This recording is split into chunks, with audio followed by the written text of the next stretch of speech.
Hello. So continuing on from the series, I want to now look at the gender dysphoria in a little bit more detail. Again, this is just for getting an understanding. I'm not going into any major detail. It's stuff that you need to explore if it is appropriate to you and your family. So again, it's awareness. I think that's the best way to say education and awareness of what is there. So gender dysphoria and neurodivergence. It's understanding the identity and realizing about the body changes. So I think this is where families find it really quite difficult, and particularly those who have children with neurodivergence. We will hear things like, I don't feel comfortable in my body. I don't think the labels fit me anymore. I don't feel like a boy. I don't feel like a girl. I don't know who I am. And often parents want to understand, what does this mean? Is this gender dysphoria? Is it puberty? Is this identity exploration? Is this connected to neurodivergence? Or is it several experiences happening together? So, what is gender dysphoria? Well, it refers to distress that may occur when there are differences between someone's gender identity and aspects of their body, the social role, and how they are perceived by others.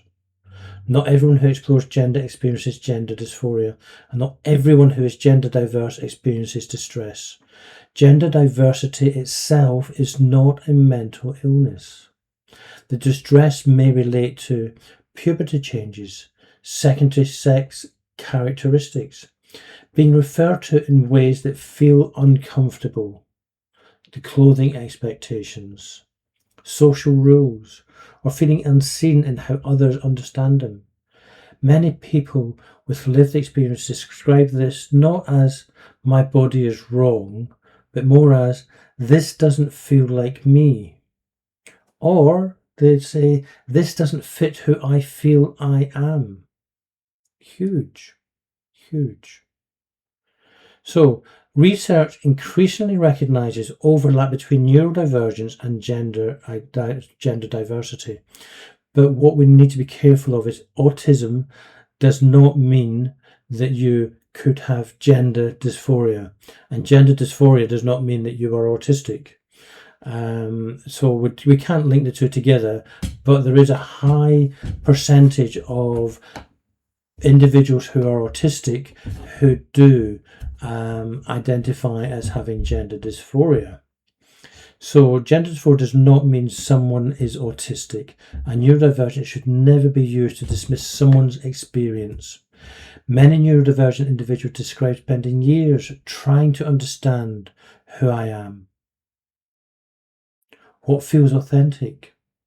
What part of me are masking, and what parts belong to expectation? Some people describe feeling different long before understanding why, and others describe intense self-reflection, deep thinking, questioning social rules, or struggling at expectations around gender roles. Many autistic people describe asking, why do these rules exist? Do they fit me? And do they feel right? So, of course, puberty can be especially challenging. Bodies are changing. Social expectations change. Our peer groups change. And for some young people, these changes may feel exciting. And for others, they're scary and frightening.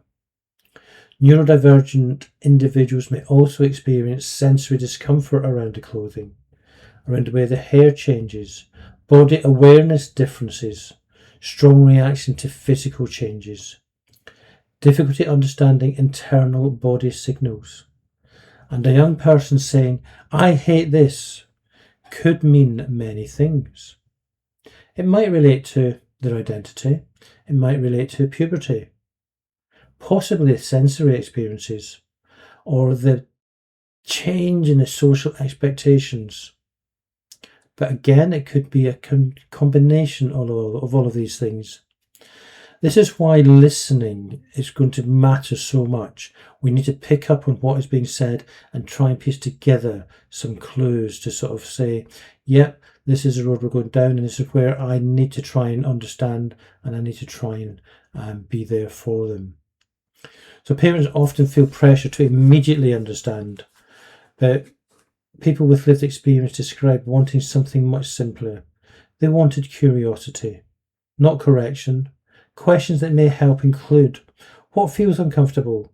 How long have you felt this way? Interesting. What part feels hardest? What support from me would help? What support from others would help?